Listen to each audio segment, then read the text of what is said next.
दोस्तों, कल हमने देखा कि किस तरीके से इशिका और विक्रांत होटल में खाना खाने के लिए आ गए थे।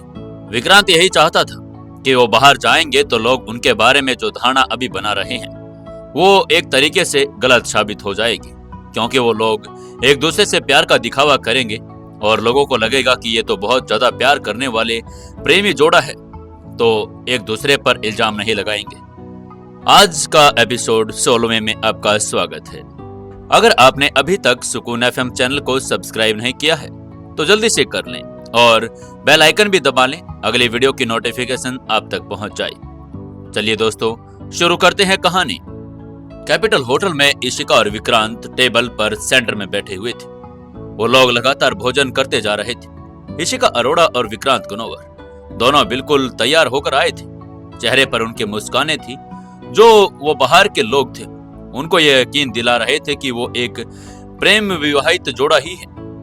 चारों ओर बैठे लोगों को यह यकीन हो गया था कि इशिका ने विक्रांत के साथ कोई धोखेबाजी नहीं की है।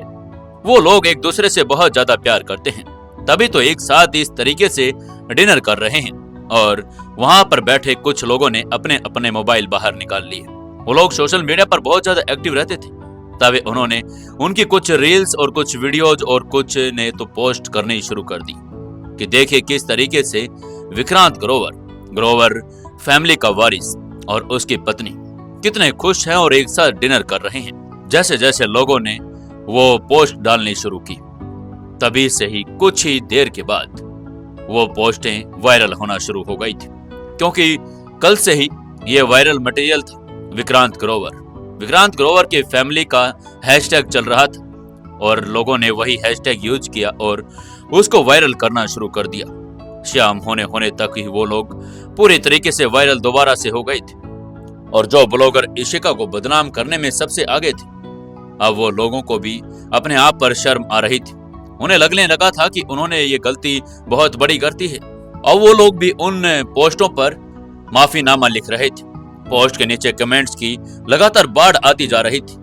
किसी ने एक ने लिखा, अरे देखो भाई, कैसे एक निर्दोष लड़की को गलत साबित करके और उसको शर्मनाक किया है। इन मीडिया वालों का तो बहिष्कार होना चाहिए। ऐसे पोस्ट और मैसेज लोग एक दूसरे को लगातार फॉरवर्ड किए जा रहे थे। लोग कितनी आसानी से पलटी मार देते हैं, ये सोचकर विक्रांत के चेहरे पर एक हल्की मुस्कान उभर आई। उसका फोन टेबल पर वाइब्रेट कर रहा था। उसने झुककर देखा तो राजवीर उसको कॉल कर रहा था। विक्रांत जानता था कि राजवीर उसकी रणनीति से प्रभावित होगा। कोई स्पष्टीकरण या पोस्ट किए बिना ही उसने लोगों की राय मोड़ दी। उसने फोन काट दिया। वो नहीं चाहता था कि अभी वो किसी से बात करे और अभी वो अपने इस चाल का आनंद ले रहा था। वो अपने आप पर गर्व महसूस कर रहा था कि उसने चुटकी बजाई और सब कुछ पलट गया। ना किसी से बात की, ना मीडिया कॉन्फ्रेंस की, ना किसी से बहस की और ना किसी को कोई गलत निर्णय लेने दिया। सब लोग अपने आप चेंज हो गए। लेकिन जैसे ही उसने सामने बैठी इशिका को देखा, उसकी आंखों में हल्के हल्के चिंगारी दिखाई दे रही थी। वो थोड़ी सी नाराज थी, जैसे किसी पुराने हिसाब को चुकता करने का इंतजार कर रही हो। तभी इशिका ने उसे देखते ही धीरे से ताना मारते हुए कहा, तुम हर बार ऐसे फोन क्यों काटते हो? या फिर ये तुम्हारी कोई सीक्रेट गर्लफ्रेंड है?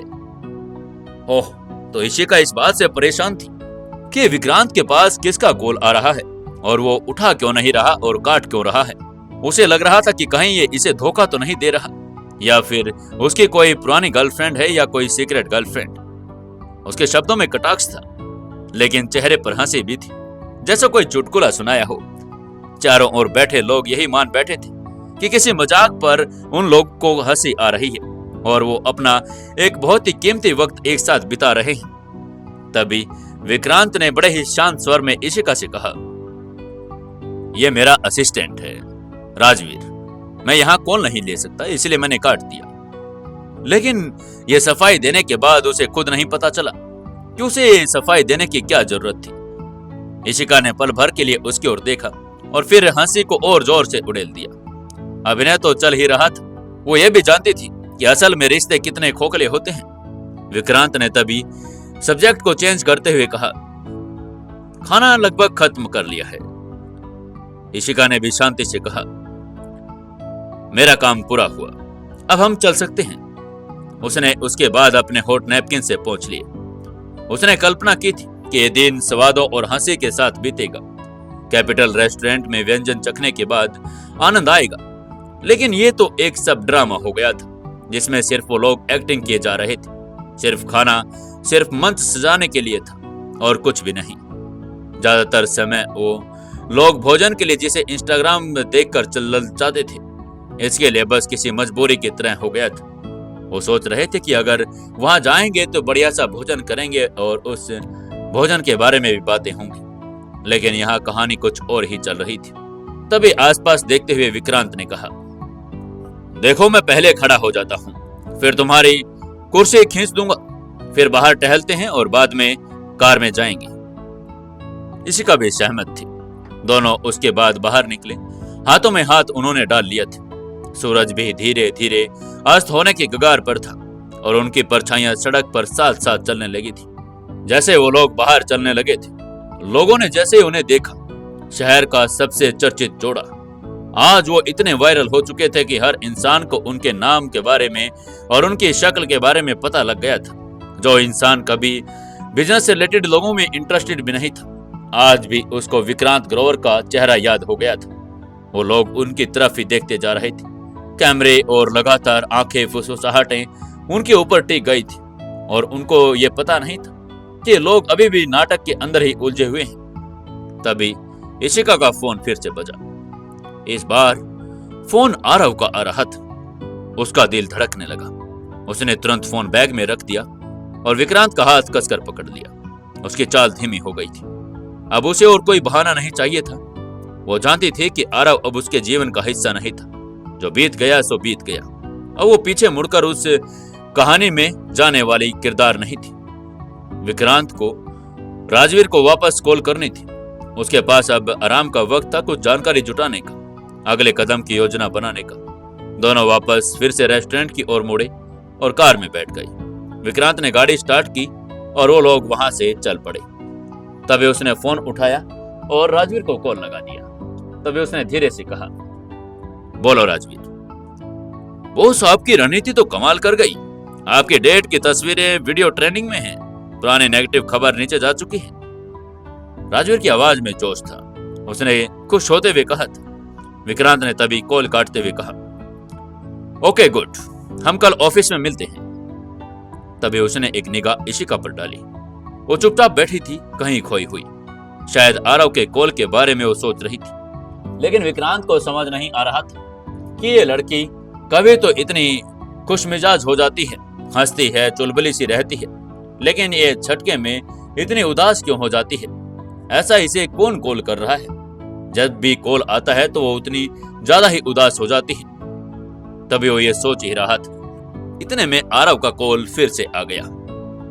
इशिका के बिना सोचे समझे कॉल उठा ही लिया। वो नहीं चाहती थी कि सामने विक्रांत को और ज्यादा उस पर कोई शक करना पड़े या उस शक की निगाहों से उसे देखे। वो जानती थी कि अगर वो फोन उठाकर सीधे सीधे उसे दो बात कर लेगी तो विक्रांत को भी बुरा नहीं लगेगा। विक्रांत ने भी देख लिया था कि इशिका ने झटके से फोन उठा लिया है। उसने अपनी नजरें सामने कर ली, जैसे वो उसकी तरफ देख ही ना रहा हो, और अपनी गाड़ी चलाने में मस्त हो गया। और जैसे ही इशिका ने फोन उठाया, आरव ने व्यंग भरे शब्दों में उससे कहा, क्या तुम्हें मेरा छोटा सा तोहफा पसंद आया? है इशिका?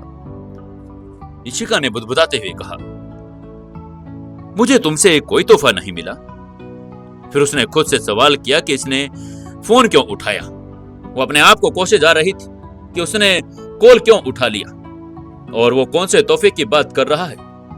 तभी आरव ने हंसते हुए कहा, तुमने न्यूज नहीं देखी क्या?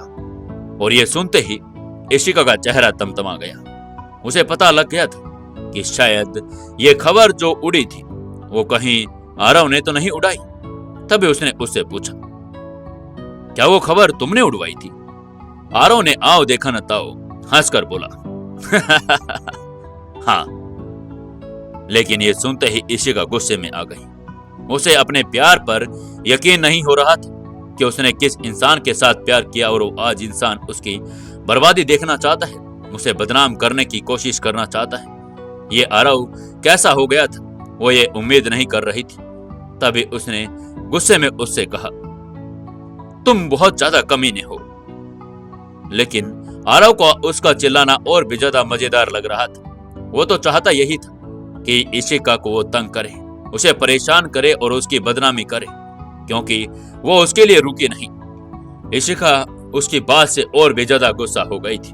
वो समझ नहीं पा रही थी कि क्या बोले। उसके मुंह से अपने आप ही शब्द निकलते जा रहे थे। वो बोलती जा रही थी, क्या क्या किया आरव तुमने? क्या तुम पागल हो गए हो? मुझे नहीं पता था कि मुझे मेरे प्यार की कीमत ये चुकानी पड़ेगी। और तुमने मेरी जिंदगी को क्या कोई खिलौना समझा हुआ है जिससे तुम खेलो और जब चाहो तोड़ दो? आरव अब हमारा एक दूसरे से कोई वास्ता नहीं। तुम उस समय नहीं आई जिस समय मुझे तुम्हारी जरूरत थी, और अब मुझे नहीं लगता कि मुझे तुम्हारी जरूरत है। अब तुम अपने रास्ते चले जाओ और मुझे अपने रास्ते पर जाने दो। और सुनो, आज के बाद दोबारा कॉल मत करना। लेकिन आरव बस उस तरफ से हंसता ही जा रहा था। उसे इशिका को तंग करके बहुत ज्यादा मजा आ रहा था। वो यही चाहता था कि अगर इशिका उसकी नहीं हुई तो वो किसी की और की उसको होने नहीं देगा। इधर विक्रांत को भी अंदाजा हो गया था कि ये कॉल इशिका को परेशान कर रहा है। तभी उसने झटके से एक हाथ से उसे फोन ले लिया और कान के लगा दिया। तभी उसने ठंडी आवाज में कहा, मैं इशिका का पति बोल रहा हूं। तभी जो आरव हंसता जा रहा था, उसकी हंसी एकदम के लिए गुप हो गई। फोन के उस पार से आरव एक पल के लिए बिल्कुल चुप हो गया था। उसका चेहरा सफेद पड़ गया था। उसे अब समझ नहीं आ रहा था कि वो हंसे या रोए या फिर क्या कुछ कोई जवाब दे, क्योंकि वो विक्रांत ग्रोवर को ऑफेंड नहीं करना चाहता था। उसे पता था कि अगर विक्रांत को पता लग गया कि ये एक लड़का उसकी पत्नी को परेशान कर रहा है, तो वो कहीं भी छुपा होगा तो विक्रांत की नजर उसे देख ही लेगी। और वो अगर एक बार विक्रांत के धक्के चढ़ गया तो उसे पता था कि उसकी जिंदगी इतनी आसान नहीं होगी। लेकिन विक्रांत उसके जवाब का इंतजार कर रहा था। अब क्या लगता है दोस्तों आपको, क्या जवाब देगा आरव? क्या विक्रांत करेगा उसके साथ कुछ? जानने के लिए जुड़े रहिए सुकून एफएम के साथ। दोस्तों, कहानी अच्छी लग रही है कमेंट करके बताएं। वीडियो को एक लाइक अवश्य कर दें और साथ में इस कहानी को अपने दोस्तों तक अपने व्हाट्सएप ग्रुप्स में जरूर से जरूर शेयर कीजिएगा।